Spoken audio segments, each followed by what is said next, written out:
আমাদের পুরনো বাড়িতে একটা সেগুন গাছের চেয়ার ছিল, বেশ লম্বা, হাতলওয়ালা। পিঠে ঠেস দেওয়ার জায়গায় 4টে বড় পাটি, বসার জায়গাটাও অনেক বড়। বাবা ওই চেয়ারটাতে বসতেন, বসে খবরের কাগজ পড়তেন, ডায়েরি লিখতেন, হিসেব লিখতেন। বন্ধুরা কেউ এলে ওই চেয়ারে বসে গল্প করতেন। ওই চেয়ারে সকাল বিকেল বাবা চা খেতেন বসে। বর্ষার দিনে ওই চেয়ারে পা তুলে বসে মুড়ি তেলে ভাজাও খেতেন। নতুন যে ফ্ল্যাটে উঠে এসেছি, এখন তার কোনো ঘরেই চেয়ারটা ঠিকমতো রাখা যাচ্ছিল না। ঘরে, বারান্দায়, ডাইনিংয়ে কোথাও চেয়ারটা মানাচ্ছিল না।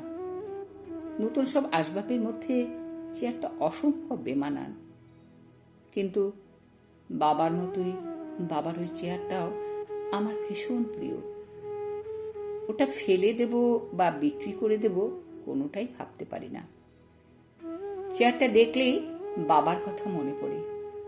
বাবা চেয়ারটায় বসে মহাভারত পড়তেন, গীতা পড়তেন, রবীন্দ্রনাথ পড়তেন।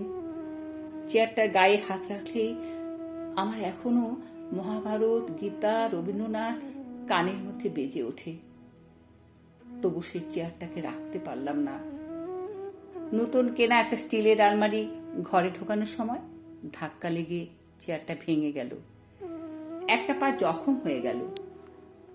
তারপর থেকে ফ্ল্যাট বাড়ির ছাদে জলের ট্যাঙ্কের পাশে এক কোণা চেয়ারটা পড়ে আছে। বৃষ্টিতে ভিজছে, রোদে পড়ছে, তবু ছাদে গিয়ে সেই চেয়ারটা থেকে চোখ পড়লে বাবার কথা ভীষণ মনে পড়ে। একদিন ভোর রাত্রে স্বপ্নে বাবাকে দেখলাম। বাবা বললেন, খোকন, আমার আলমারিতে ছিল মহাভারত, ছিল গীতা, রামায়ণ, রবীন্দ্রনাথ। তোর আলমারিতে শেয়ারের কাগজ, ব্যাংকের পাসবই আর স্কচের বোতল।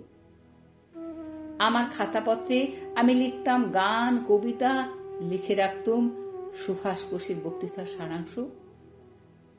তুই তোর নোটবুকের ডায়েরিতে কেবল টাকার হিসেব লিখে রাখিস। খোকন, আমার চেয়ারটাতে বসে অলস মধ্যাহ্নে আমি ভাবতাম মাস্টারদার কথা, ঋষি অরবিন্দের কথা, শ্রীরামকৃষ্ণের কথা। আর ওই চেয়ারে বসে তুই এখন গল্প করিস নোংরা রাজনীতির। না খোকন, ও চেয়ার তুই ছোঁস না। হ্যাঁ খোকন, তুই ওই চেয়ারের যোগ্য নয়। ঘুম যখন আচমকা ভেঙে গেল, দৌড়ে ছাদে গেলাম। দেখলাম চেয়ারটা আপনি ভেঙে পড়ে আছে একলা ছাদে।